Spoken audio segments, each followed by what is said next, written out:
happened in 24 hours. So fast, I'm still wondering if it really happened. So fast, I still ask myself if there were really such people. Was there a Winter? A Scanlon? Or Marla? Could there be men like Hobry, like Panama? Out of nowhere and gone again, and in one day.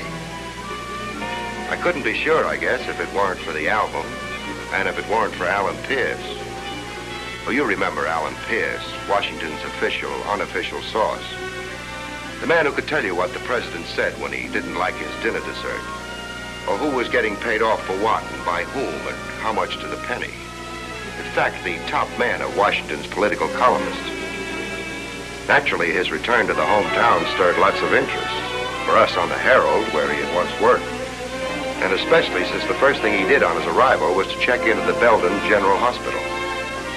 And maybe you remember, too, at just the time when 22 million anxious readers were waiting for his promised expose of the contents of the Argyle album. The thing he'd been building up in his columns for about 2 weeks before. The Teapot Dome was going to be a church club misunderstanding compared to this. Naturally, all the boys hung around the anteroom of his hospital suite during visiting hours, but nobody from the press cracked the door to the sick room for the first 3 days. It was on the 4th morning that Van Selvin, the doctor, came smiling into the anteroom for his big announcement. We can definitely say, gentlemen, that the worst is over. And how about Santa? You don't want us to write our own stories, do you, Doc? Give us a break, Doc. Now, you know, gentlemen, if this were up to Mr. Pierce himself, he would have seen you all the first day of his illness. But as his medical advisor, naturally, I couldn't allow anything of the sort. However, today, and a good deal on Mr. Pierce's own insistence, mind you, I'm going to allow you to see him. Now, just a minute, boys. We can't all go in at once, because Mr. Pierce is still a very sick man. There can be a few interviews, brief and one at a time. I suggest that you gentlemen draw straws or something for turns. That is, except the man from the Herald. Mr. Pierce has expressly asked to see him first. Oh, what do you mean? Here's the Herald representative. Right here, Doc. Oh, would you care to go in now? Right with you, Doctor. Oh, Pinky. Yeah? Doctor, this is Mr. Melvin Pincus, the Herald's best and, believe me, quietest photographer. He's very good for patients. I wanted to... I'm afraid not, Mr. Mitchell. Okay, Doc. Stand by, Pinky. Right. Nurse.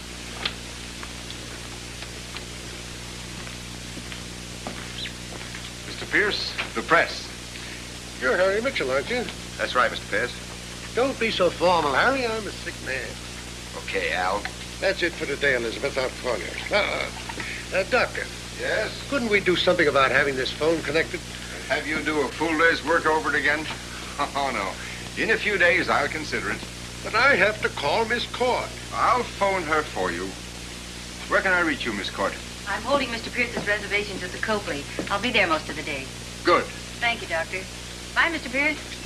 Now, if you gentlemen will allow us a professional moment or two, in another field, that is. So you're young Mitchell, eh? My, how time flies. Please, please. Maybe you can tune in my Sunday broadcast.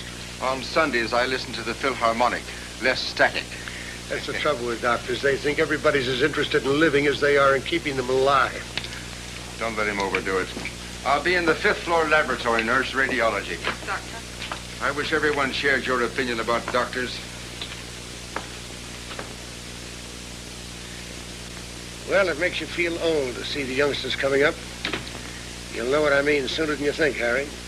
I'm beginning to get a few hints already. Well, you're not really old till you stop going to your friends' weddings and start going to their funerals. I spoke to the old man on the phone. I told him send over the Herald's next Alan Pierce, and he sent you. You consider that a compliment? Compliment? I'm going to hit him for a nice fat raise. Well, Harry, have you got all your questions all written down like a nice little reporter should?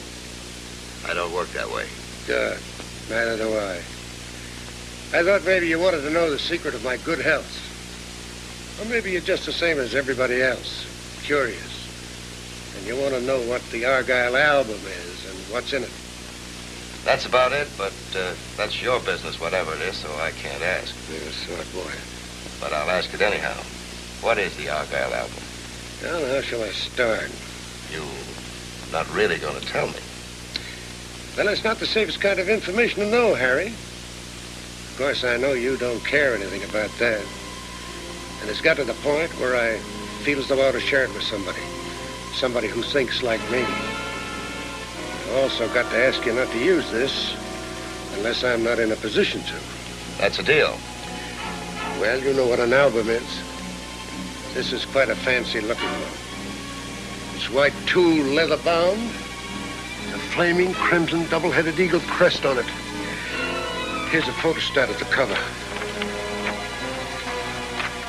This is it, huh? Yes. It's a handsome item. Maybe you better take it easy, Mr. Pierce. You were gonna make it, Al. Okay, Al, maybe you better take it easy. No, I'm all right. It's, I guess, I feel a little dizzy. Do you want the doctor? He lay back on his pillow, breathing hard. He looked bad, his skin a yellow white. His head was cold, sweaty. There was a thermos bottle on the bedstand that turned out to be empty. I grabbed the glass, ran into the bathroom, and filled it from the tap. I called. I'll be right there, Al, old boy. When there was no answer, I just about guessed what it was. I checked to be sure. There was no pulse. I stood there for a while, feeling awfully bad and thinking hard.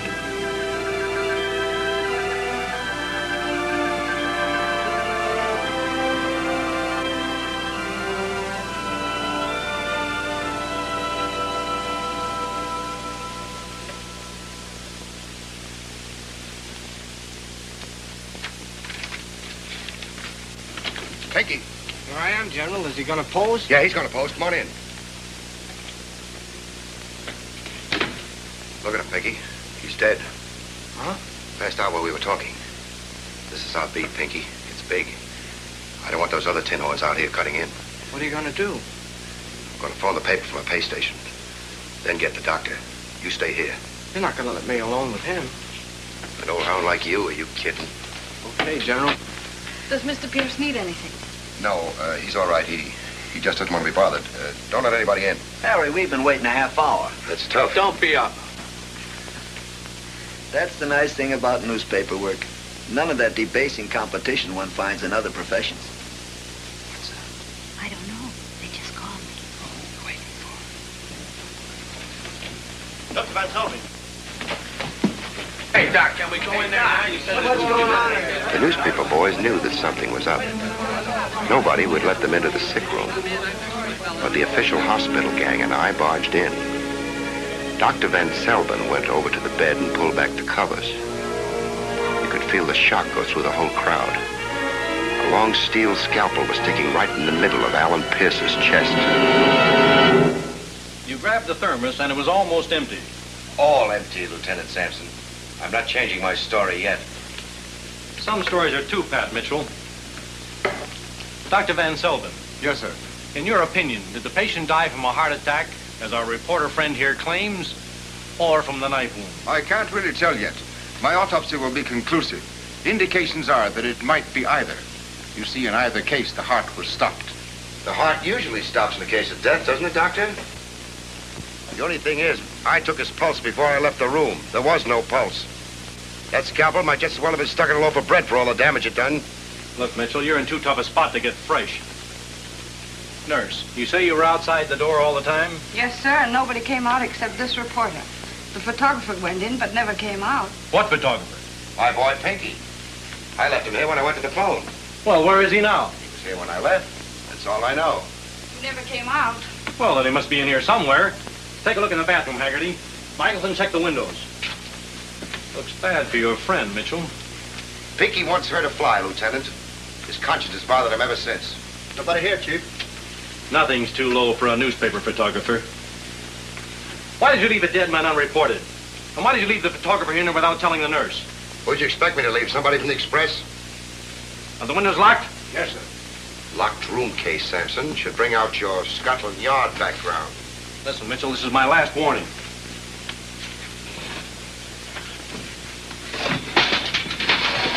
Dr. Van Selvin, Haggerty. Michelson, go after him. Okay, fellas, you can go in now. They want to see you. The crowd going in met the crowd coming out, and I was out of the hospital while they argued about it. First, I lost myself in downtown traffic. I had to time myself against the dragnet. Figured all I needed was time, luck. I walked right through the Copley lobby, and nobody said a thing. Time was with me.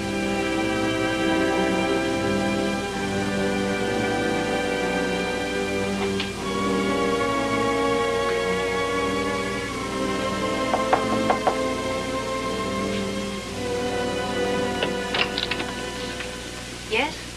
I'm a friend of Mr. Pierce's. Well, Mr. Pierce isn't here right now. He's in the hospital. He's ill. Yes, I know. Remember, I saw you in Mr. Pierce's room at the hospital just as you were leaving. My name is Harry Mitchell. I'm from the Herald. Oh, yes, Mr. Mitchell. Come in. Thank you. Something I can do? Yeah. What is it, Mr. Mitchell?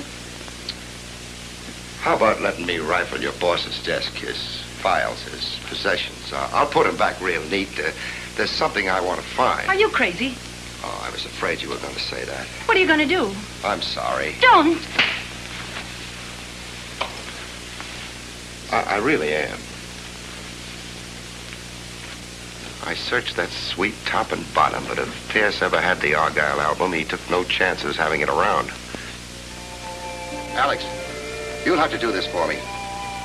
No, never mind where I am, just do it. There are only those 5 names in Pierce's address book from this city. Check on them and check what relationships they've had with Pierce, if any. And, yeah, no. Don't tell anybody. I'll call you later. Goodbye. I found his personal address book. Pierce had Washington phone numbers in the book of the kind that never gets into public directories. But there were a few in my town that had checks after them. And one was a query on Worcester Street, down by the waterfront. Not the kind of neighborhood Alan Pierce usually socialized in. Just for safekeeping and future reference, I put the photostat of the album's cover that I got from Pierce into an envelope and sent it to myself.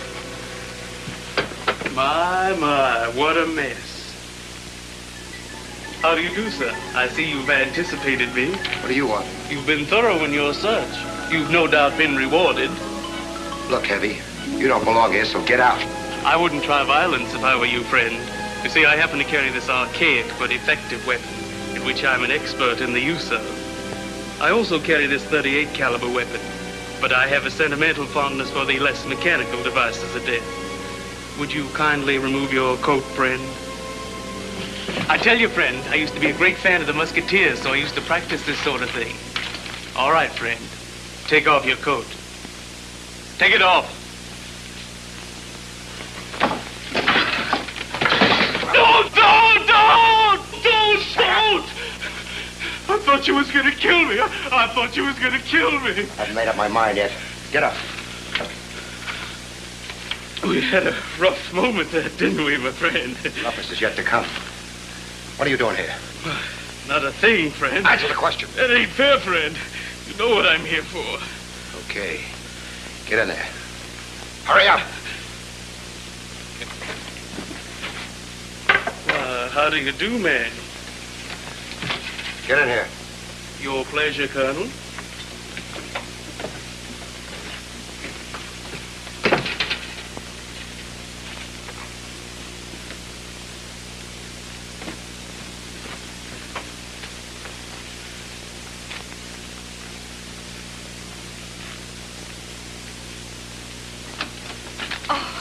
Sorry, I was about to knock. Oh, I see.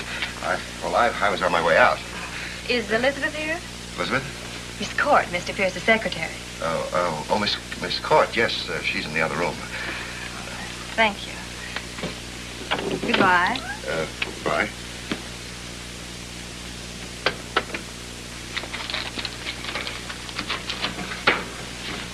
Where does a guy go when he's wanted by the police?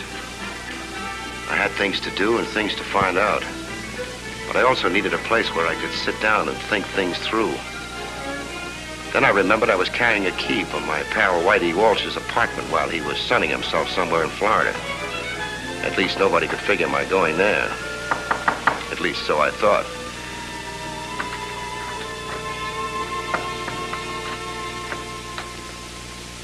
Hello there. I wish you decided to open the door. What do you want? May I come in? It's your risk. How did you follow me here? Do you have a cigarette? I just finished a pack. How did you follow me here? So unusual for you to have female visitors? This place belongs to a friend of mine. He's been in Florida for a month. Nobody, least of all you, knows he lent me a key. Shouldn't be so difficult to figure out. Stood at the window, saw you leave the hotel, and noticed the cab number that picked you up. You know all kinds of tricks, don't you? Few, Mr. Mitchell. You may call me Marla. How did you know my name? Why, it's in all the papers. And a very good picture of you, too. You're a famous fugitive, and I consider this quite an honor. Let's get to the point. You got to Pierce's hotel room before I did. I want the Argyle album. Just like that? No, not just like that. I could be nasty, you know. After all, the police want you. Somehow, Marla, that doesn't worry me. I don't think you have much traffic with the police. An astute youngster. Thank you. I like you. I like you, too, but I haven't time. I'll give you $500 for it. I haven't got it. 1,000. I don't even know what it is. What is the Argyle album? 10,000. Without a breath. That's quite a jump. 10,000? I'm really sorry, Marla. It's all I wanted to know. It's not for sale. Very well. Mr. Winter, Mr. Hobray, Mr. Mitchell. How do you do, Mr. Mitchell? And Mr. Scanlon, since this seems to be such a friendly occasion, Mr. Mitchell. Oh, I forgot to tell you. Never offer a cigarette light to a woman of questionable background. Oh, he had a gun. I didn't think he was the type. He's not very cooperative. He won't perform, not for love, nor for money. Very stubborn. She really didn't try love, Mr. Winter. From what I know about Marla, that's hard to believe. Eh, Marla? So you're stubborn, Mr. Mitchell. A stubborn murderer. Just for the record, the last thing I killed was a pint of bourbon at my best friend's wake. And before you ask it again, I'll repeat the question. Just what is the Argyle album supposed to be? You are a very gifted actor.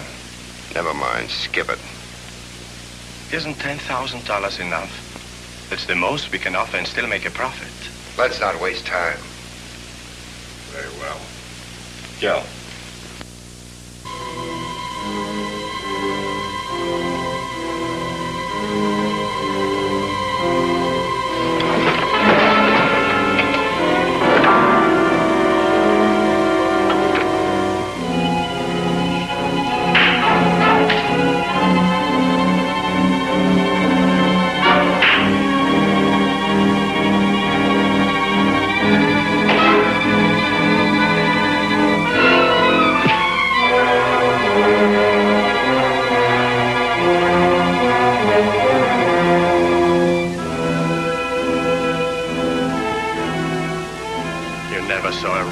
Starving man in the refugee lines of Europe.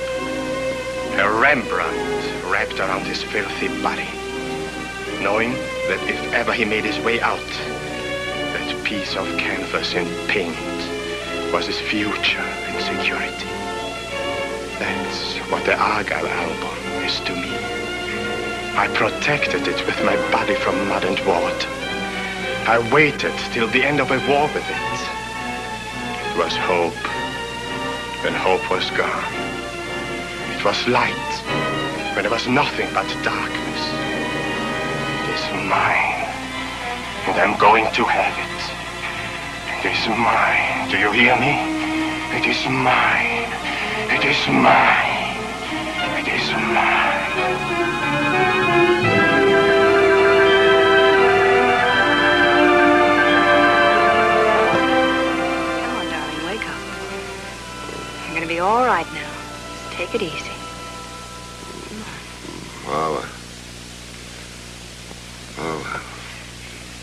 Where's the album, darling? Where's the album? I don't know. I swear I don't know. You don't want me to call him again, do you? No, please, no. No.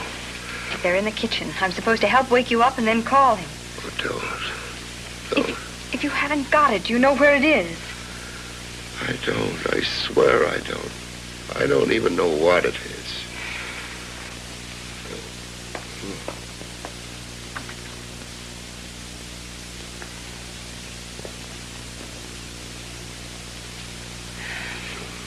I believe you. At least I'm fool enough to be willing to believe you. You know, some men weren't so sure that we'd win this late and little lamented war. So they made deals. Deals with men who should have been their enemies. Big money deals. So that they'd come out all right no matter which side won. The records of those deals were buried deep. What happened? A bomb made a direct hit. A bank vault opened like a spoiled tin can and spilled its rotten secrets. Then came the scavengers, the looters, who always followed air raids. And with them, Winter, who found among the debris the documents of betrayal.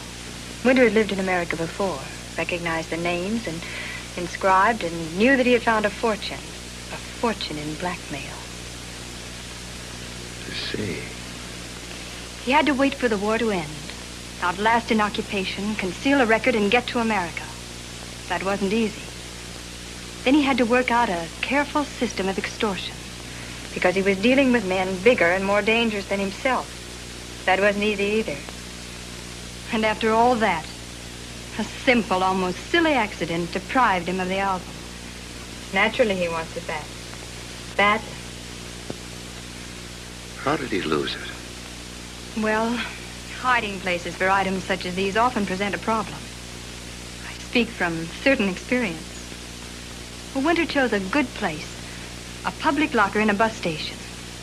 How was he to know that a 1,000,000-to-1 twist of fate would lead a band of hoodlums to that particular locker? They blew up a section of the lockers with a dynamite stick and sold the album along with other stored items, and has been missing ever since. Until Alan Pierce started hinting about an international scandal in his column.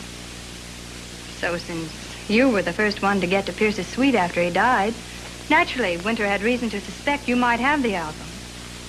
Big men whose names are involved want it too. Lots of people want it badly, as I said before, including me. You? What for? Resale value. I see. That's a comparatively decent motive. I'm a comparatively decent person. Yeah. Yeah, you are.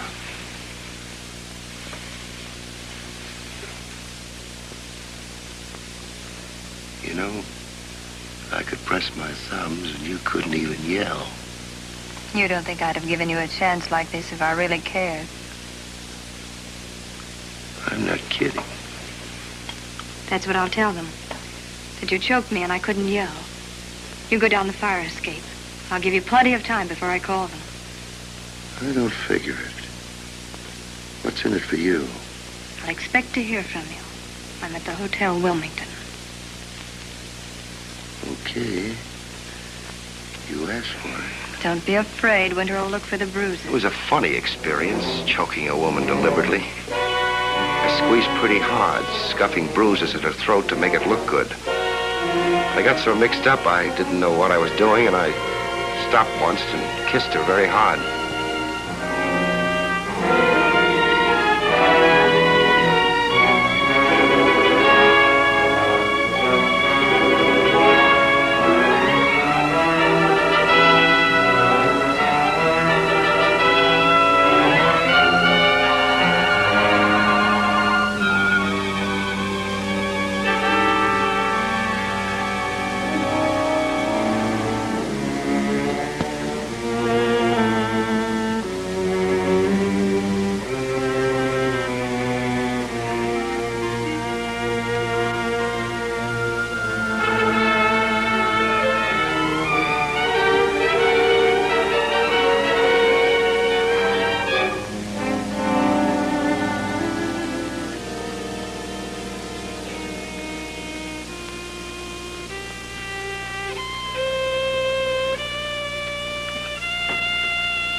practicing. What time is it, huh? Still got 15 minutes. Hello, Gerald. Remember me? I don't know you. Hey, Ma! Hey, Ma! Of course you do. Remember? I used to live. Now, I'm warning you. Harry Mitchell. I used to live upstairs, apartment 6C. Mr. Walsh lives there now. Oh, Mr. Mitchell, you shouldn't do such things. Such a shock. I'm awfully sorry. Do we know him? Sure, Gerald.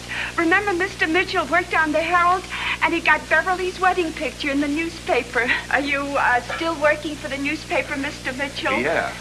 Well, what are we standing here? Come in the front room. We'll talk comfortable. Well, I can only stay a minute. Won't you sit down, Mr. Mitchell? Oh, thanks. You'll pardon my asking, but frankly, Mr. Mitchell, how did you get in our bedroom? Whitey Walsh is in Florida, and he lent me the key to his apartment. Some fellows played a trick on me. They locked me out on the fire escape. I took a tumble on the way down. Oh, never mind. You can't go back looking like this. Here, give me your coat. I'll fix it. Oh, it's fine. Thank you. Do you have a phone here? Sure, there. Help yourself. I'll fix this in a jitney. Thank you. Gerald, your lessons. You're not finished yet.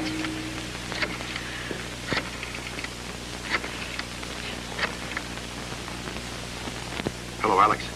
Harry. Never mind about that. What did you get? Yeah. Joe McBride. Marine salvage. Yeah, that is peculiar. What's the address? I'll remember it.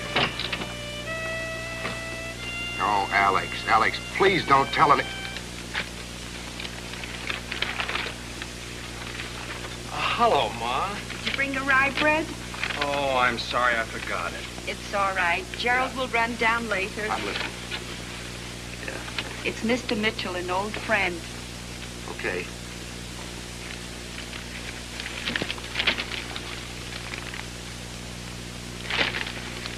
Yeah, in a half hour.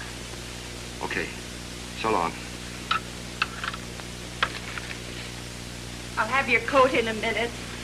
Melvin, this is Mr. Mitchell. How are you? Hello.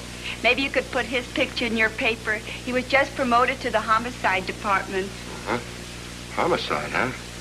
Yeah. What happened to you? Oh, he ought to see the other guy. You know Lieutenant Sampson? Sure. He's my new boss. I'll be out of uniform in a week. Oh, I'm on the Herald. Oh, yeah. Well, I don't get much chance to read the papers. They keep me out in the pistol range all day. Hey, Mel! PS-42 big today. Gerald! Gerald, you got 5 minutes practice yet? Oh, Ma. Go ahead, kid. Do what your mama tells you. Well, it ain't perfect, but at least you can get to the street in it. If St. Louis splits games today, I'll probably win the pool. You follow baseball, Mr. Mitchell? No, but I will. Well, thank you very much, Mrs. Rubin. It was a pleasure. Melvin, what's the news? Just a minute, Ma. Well, I thank you again. I really must go. It's too bad. When you lived in this building, Melvin was in the Army. Remember, Melvin, I sent you Beverly's picture? Mr. Mitchell got it in. Oh, yeah. I got that letter in Rome. Melvin got 2 Bronze Stars. He would have gotten the Congregational Medal, only his sergeant was jealous. Ma, not congregational. Congressional. Besides, it ain't true. Oh, I'm sure it was. So long, Mel. So long. Hey! I'll give your regards to the lieutenant. Yeah, do that. Say, it's a shame you had to move out of here, but if you got better situated now... Yeah, well, so long. So long. You know, Ma, it's a small world. Him mentioning the lieutenant, the station...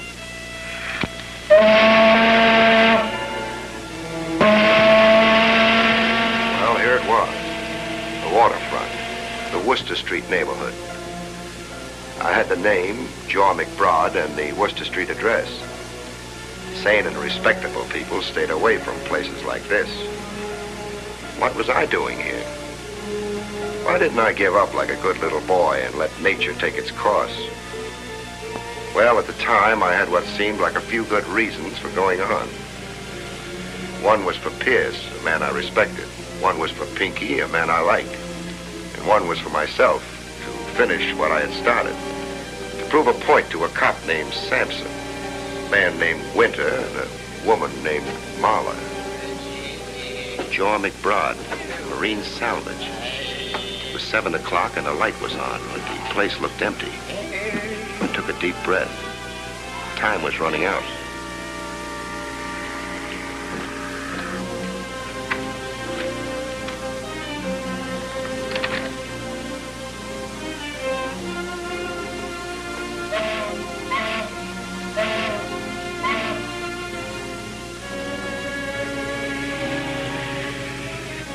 What do you want? I'm looking for Mr. McBride. Are you Joe McBride? That's my name. What do you want? The album.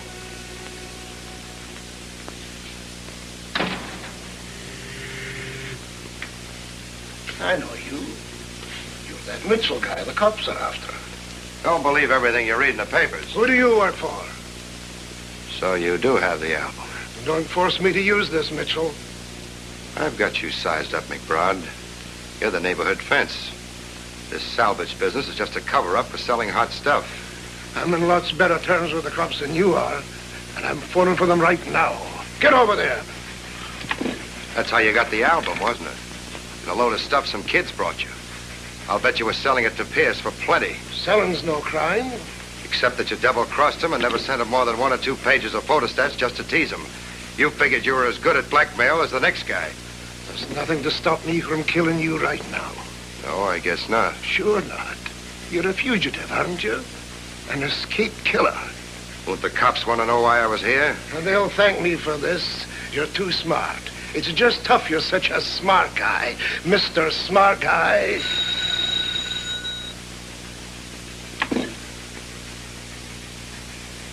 Hello? Hi? Oh, I'll see them later. Give my love to Sandy.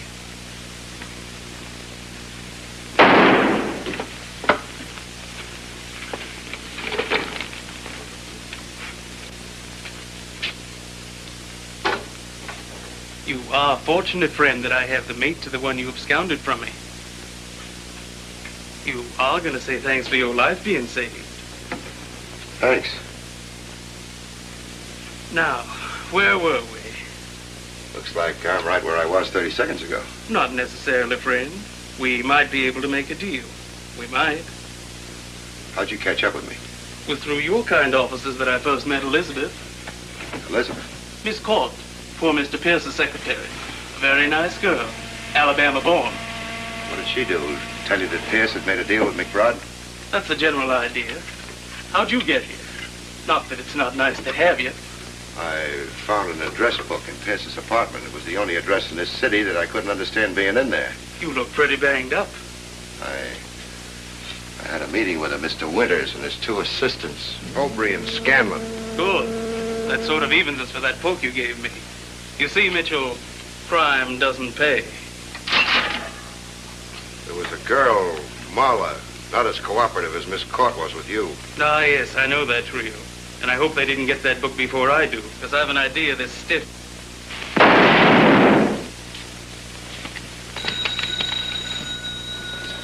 Where's the album? Is it here? Is it here?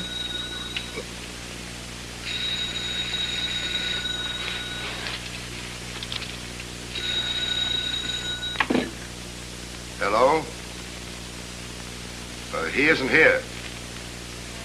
Just a friend. No, Mrs. McBride. Your husband left no message. When a smart guy's licked, he gives up. I consider myself a smart guy. So, first I went home and picked up the letter I'd sent myself. I delivered myself to my true, tried, and sweet-tempered friend, Lieutenant of Homicide, Samuel Seward Sampson. You reporters sometimes get the idea we're playing some kind of game here. You forget we're servicing the community, protecting it against lawlessness and crime. I did the best I could. I phoned you the minute I got my wind. You gave us a bum steer. Bum steer? I saw them shoot each other. Well, we found the big guy in the white suit, very dead. There was no little guy.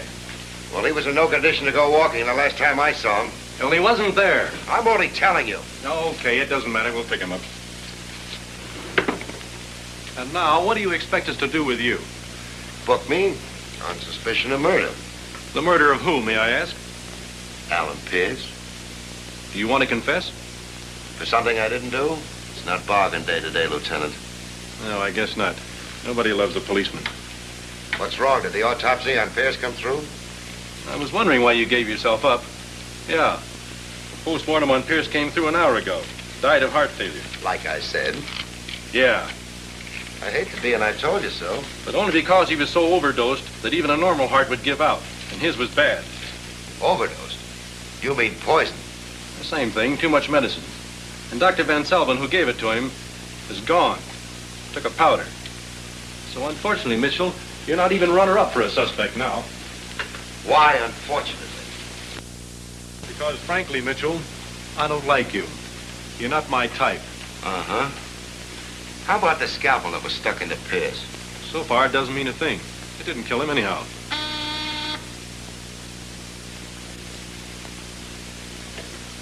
Sampson. Yeah? Okay. That guy McBride is still missing. He's not at home and no hospital has reported him in. Say, maybe the guy that stuck the scalpel into Pierce just wanted to create suspicious circumstances around the death to make sure there would be an autopsy. Well, that's an angle. Otherwise, you'd never known about the poison.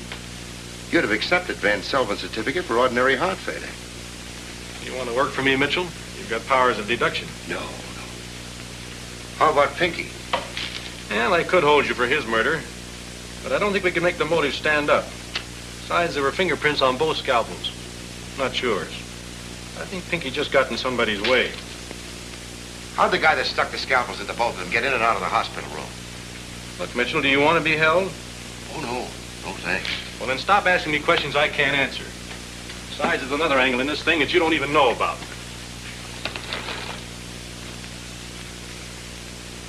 Say, do you know anything about the Argyle album?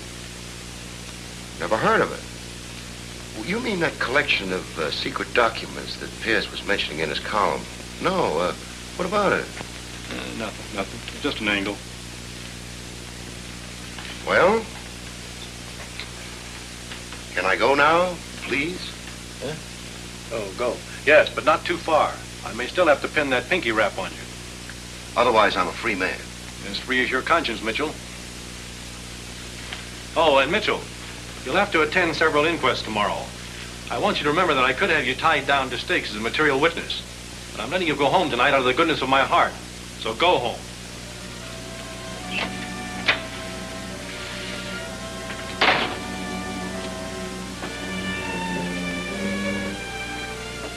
It took me almost an hour to shake Sampson's shadows. Even then, I wasn't sure. Marla had said the Hotel Wilmington, so that's where I went.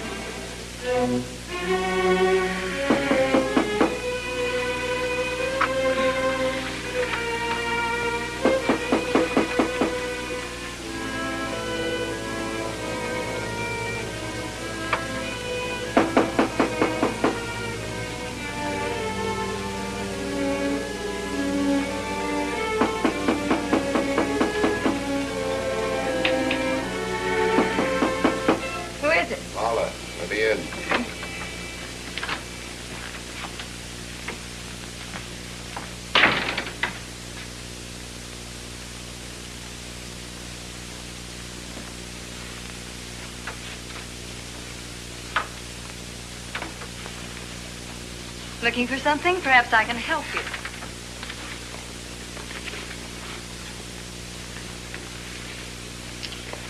Hello, Marla. That's what comes from a girl giving her address to strangers. How would you like to have a little business talk with your Uncle Harry? Certainly, darling. Where are the boys? Next floor down. Still together, huh? Woodrow was a little upset about your leaving without his permission, but decided it was better that way after all. I'm afraid you'll have to explain that one. I'm a little slow. You left a trail. And the trail led farther than any had before. It couldn't be that that's why you let me go, could it? That's typical male gratitude. Call it what you want. I led you to McBride. What'd you get from him? Me? You and your whole gang. What did you get from McBride? Who do you think you're questioning like that? Don't tempt me or I'll answer that one. Why, you... Oh, you double-crossing... You leave me alone. You leave me alone. With pleasure. Why...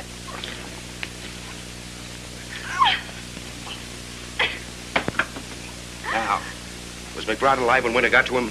I don't know. Was he alive? Yes, he was. What'd he tell him? Nothing. Did Winter get the album? Did Winter get it? No. How do you know? He wouldn't still be here if he had. Harry, please. What happened to McBride? He died while Winter questioned him. We had to take him from the office because we were afraid the police would arrive. I don't like talking about it.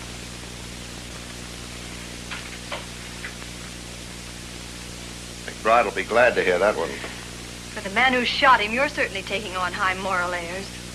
You still haven't got me right, Marla. Panama killed McBride. Panama? That southern guy. Oh, his name was Archie. Archibald Boleyn. Who was Panama, by the way? I think he was working for someone else. And who's that someone else? Harry, I don't know. That I swear. Sure he wasn't one of your outfit? I wish he had been. How's that? McBride said that Archie might have gotten the album. Come again? When Winter was questioning McBride, he pointed to Archie's corpse and said, ask him. Well, if I stay around here any length of time, I'll learn a lot of things. You just said that McBride died without saying anything. Well, he didn't really. What's the matter with you? Can't you talk straight? You just told me that McBride said something about Panama getting the album. What do you mean by that crack? Harry, I don't know. I'm no mind reader. It meant to Winter that at least McBride had known where it was. That must have been great for McBride. What did Winter do to make him talk? Please, Harry. Oh, this is swell. You participate in something and then can't bear the memory of it. You're so sure. I'm not sure of anything. Least of all, anything that you tell me. You think I'm utterly rotten, don't you? I don't know. I am, Harry. I don't know why, but I am. It's just part of your standard routine.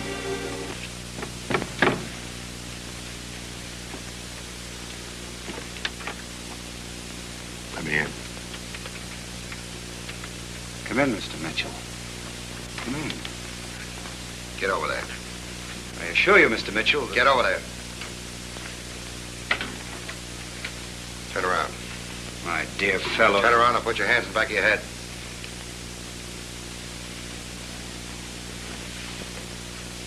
Where's your gang? By gang, I presume you mean... Where are they? I don't know. I haven't the least idea. You're a liar. I haven't seen them for the last 3 hours. You're a liar. I do not know where my so-called gang is. Were you with them when they picked up McBride? No. Scanlon, I'm... Yes, I was with them. What'd they take him away for? We've made no secret of the fact that we desire possession of the Argyle album. We thought a man left dying by you might be the source of some pertinent information. Was he? Unfortunately, no. That isn't what Marla told me. What did she tell you? She said something about McBride, saying that Panama was the only one who might have gotten the album. Panama? Yeah. Archibald Boleyn, that southerner. Oh, now that you mention it, McBride did say something to that effect. Unfortunately, he died just at that point. Oh, no, he didn't. Otherwise, you would have left him there. Your bunch couldn't take any chances on hanging around any longer, so Winter and Holbury took McBride with them and sent you and Marla up here. Well, then in any event, you can't expect me to tell you what happened to McBride. No, but you might tell me what he meant by that crack about Panama. Maybe you can tell me. I'll answer it.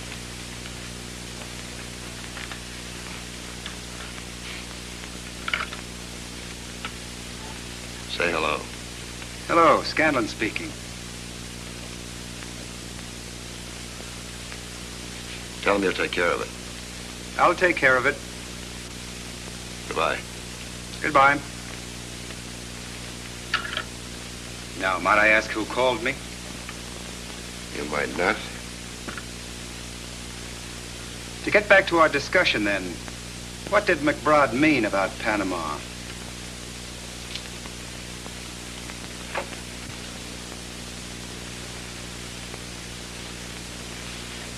Mitchell, what is it? You know where the album is. Tell me, Mitchell, tell me. Why should I tell you? It's like the coach of Notre Dame giving his signals to the coach of Michigan. Let me put it this way. I'm prepared to pay for services rendered. Pay well. Who are you kidding? You're only second man on this team. Wait, Mitchell. Let's discuss this. That reminds me. I hate being pushed around without being able to push back. Don't.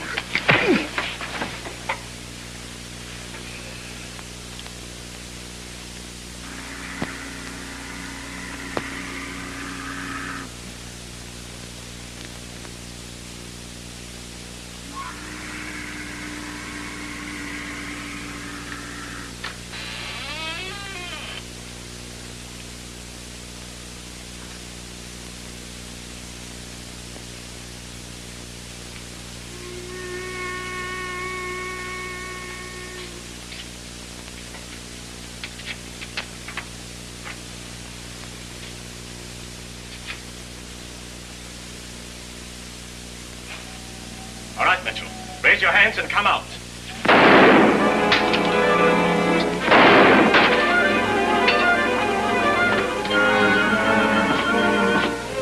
I hope, Mr. Mitchell, you do not consider your temporary safety for anything but that. If you come out, Mitchell, I might give you some consideration for being cooperative. Very well, then. I noticed that Mr. McBride has among the tools of his trade some crowbars and metal saws and even an acetylene torch. I'm certain that some of them will be very effective against this lock, but I prefer you saving me the trouble. The last thing I want to save you, Winter, is trouble. Please. Don't limit my alternatives, Mitchell. Because I hold to the stubborn notion that you can lead me to the album. Now, if you still wish to cooperate... That's a great offer. From a guy who just tried to use me for a clay pigeon. If you think I shot to kill, you underestimate me. Now, why don't you be reasonable? The sooner you come out and answer a few questions, the sooner you will get medical attention. From a doctor like Van Selvin? What's your point? The police say he killed Pierce. Did he? You wish to change the subject. I presume that means you will only come out the hard way. How I did it, assuming I did it. Let's say I can't tell you how, but I can tell you why. You compromised the doctor.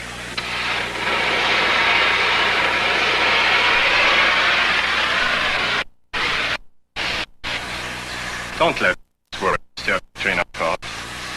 You were telling me I wanted to compromise the doctor.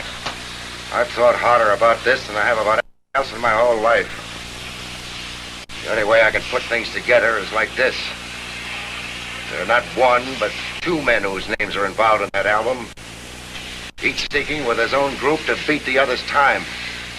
One of these acted first. He had Pierce killed. That was the one who had Van Selvin in Panama working for him. Then there's another name in the album. My guess is that it's yours. You're no more Mr. Winter than I am. The original Mr. Winter, or whatever the name of the man who smuggled the album out of Europe, you took care of when he tried to blackmail you and your friends. You're the other big shot. Mr. Big Shot and traitor. Your theorizing fascinates me, Mr. Mitchell, but it's only theory. Still, it explains why you stuck the scalpel into Pierce, compromised Van Selvin, and indirectly his boss. Still, only theory. But isn't this indulgence in violence a rather strange occupation for a man of my so-called high position? Not at all. Man doesn't become an international power by going to Sunday school on weekdays. Even being a trader wasn't hard for you. Anyhow, you decided to do your dirty work yourself. But you needed help. So posing as a blackmailer, you hired professionals like Marler and Gill here to work with you. The young man would have you believe that I deceived you as to my identity. I wouldn't be a bit surprised if Marler were undeceived. You wouldn't. She's already started working on her own. Let me escape from you the first time. You see, Gil, Mr. Mitchell cleverly attempts to sow dissension in our ranks.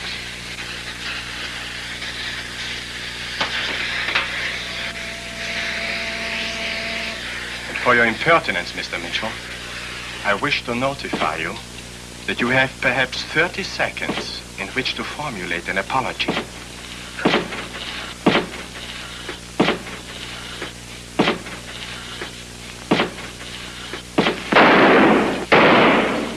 Okay, Winter, now come on in and get me.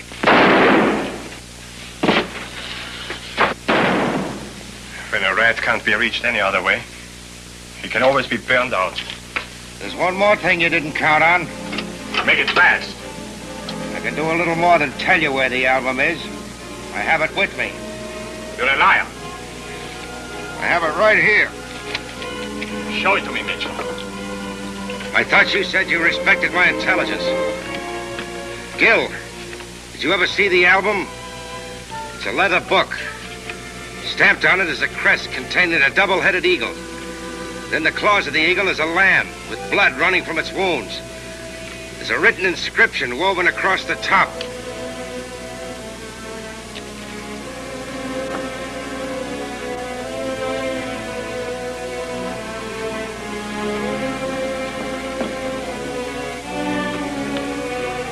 Come out, Mitchell, or burn. Burn me, Winter, and you burn the album. That's up to you. Gil, stop him! The album. Let go. Let him talk. Let go of my arm, you fool. He hasn't got the album. Let him talk. Thanks, Gil. Talk, Mitchell. You see, Winter, or whatever your name is, Gil and Mahler have been playing along with you, figuring that you were their kind. But get this, Gil. I overheard Winter on the phone telling his stooge Scanlon to get rid of Mahler. You've been assuming you'd get your share because you figured you'd be around when it came in. But now Winter's getting the album. The album which can't hurt anybody but him. Gil's been doing some fast thinking the last few minutes. He's been wondering what's to prevent you from walking out of here and disappearing forever. Where's the payoff? Who's going to protect his interests? You see, he figured you for an honest crook, not a big-timer. You aren't listening to him, Gil, are you? I told you he's trying to split us up. He's paying for time, trying to save his miserable skin. Look at him close, Gil. That's the man that went through so much to get the album. Now he'd just as soon have it burned or destroyed as have it. That's right. You wanted to burn it, Mr. Big Shot. Wait, Gil. I'm going to pay you. I'm going to pay you more than you ever dreamed.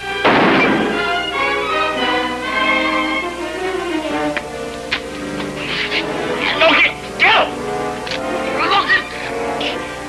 Look it, you're crazy!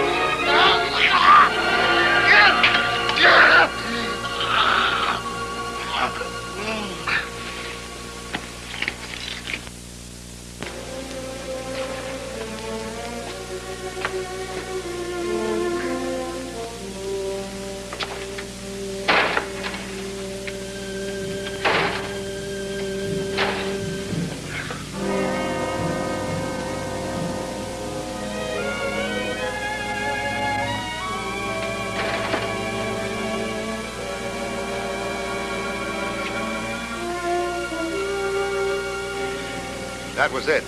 I went to a doctor, and while I was being patched up, it hit me. The album had been in the careful hands of the United States Mail, where Joe McBride had put it for Alan Pierce before he knew Pierce was dead. That meant Miss Court, Pierce's secretary, now had it. I called her and made a deal for the album. We agreed to meet at the airport.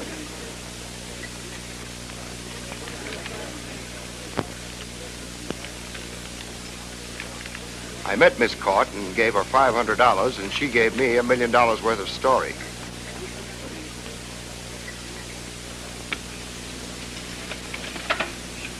Flight 23 leaving in 15 minutes from Portal B. Flight 23 leaving in 15 minutes from Portal B. Flight 23 leaving in 15 minutes from Portal Lovely B. flying weather. I thought we agreed on the phone to meet at your hotel. Is that what you said? We must have had a bad connection. Phone service on my end was perfect. Then, too, Harry, you're such an upright boy with such an overdeveloped sense of righteousness. You might have done something silly, like having the police waiting there for me. So, you decided to meet me at your own convenience. I'd be frightfully hurt if you didn't think lunch would be less boring with me here. Oh, I'm sure it will be. Immeasurably less boring. Is this it? Mm-hmm. Oh, well, to the victor belongs something. How did you know where it was? Well, you were the one who gave me the so-called clue, sweet. No, don't tell me that. I'd feel terrible. As a matter of fact, you are the one who first told me that McBride had said something about Panama having the best chance of getting it. I guess while we thought McBride was lying there dead, he overheard Panama tell me about his friendly relations with Pierce's secretary. What happened there anyway? I mean between Archie and Miss Court. I guess it was love. That funny thing. She told me she said something about him being a real gentleman and treating her like a lady. Wish a few more of you men would try it. Anyhow, that was the reason for McBride's remark. Because even before Pierce's death was announced, he'd mailed a photostatic copy of the album to Pierce's suite. I should have known there was a copy because I had the cover. It arrived after we left the hotel. I see. Then McBride realized that Elizabeth was helping Archie. And he could have gotten a copy of the album from her if he hadn't Mr. left Carter and Ross, gotten please killed. report to the ticket desk immediately. So this is Mr. it. Carter Ross, please report to the ticket desk That's it. immediately. Still worth a lot of money, Harry, to at least one man who can afford to pay it. Is it? Now that you have it, what are you going to do with it? Well, that's hard to explain, Marla. I feel sort of an obligation or a duty. You mean to your paper? That too, but more than that, to Alan Pierce. I see. You're going to take up where he left off. That's about it. It'll be a big break for you, Harry. A hefty byline, maybe even a column syndicated. You'll get rich in your own way. Heap big scandal monger. That's why I said it would be hard to explain to you. You're a fine one to talk. Oh, it's great to be on the winning side. All you respectable crooks hang together and we just hang. Well, I quit the Campfire Girls a long time ago. I'm afraid I'm a little too tired to Flight answer that. 44 is now arriving at Portal A. Goodbye, Harry. Flight 44 Goodbye, is Mama. now arriving at Portal A. Flight 44 is now arriving at Portal A. Listen, darling, we belong together. You're smart and brave and... Would you kiss me goodbye, Harry? That's not a difficult assignment.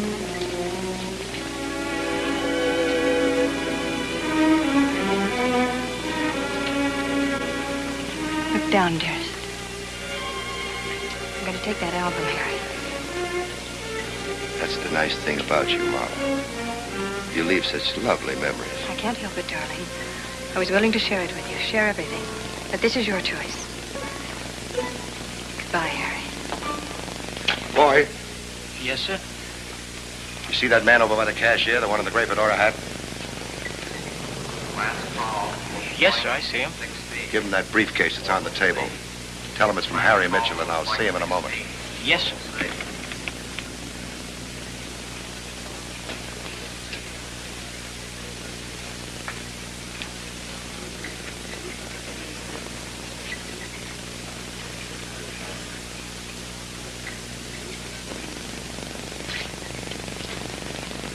Hello, Lieutenant. Where were you? I was held up. You gave us a bad steer on the phone again, Mitchell. We covered every entrance. That girl didn't come in or out of the hotel. You're costing the taxpayers money. Can I have my briefcase, please? Just a second. Answer what I said. What about that scandal lead I gave you? Well, you didn't wait for us either. Have you got anything for me here? Oh, no, this was a false lead. I thought so. Oh, Sampson. Lieutenant, did Scandal get away? No, he jumped out of the hotel window. Messy. Say, have you got any idea how Winters got out of that hospital room without being recognized? Well, sort of. I figured he dressed as a hospital attendant to get in there earlier. Then when those nurses and attendants rushed into the room and around Pierce's bedside, he merely came from behind the curtain and mingled with the crowd. I'd say he sort of dressed for the occasion. You got a good deductive mind, Mitchell.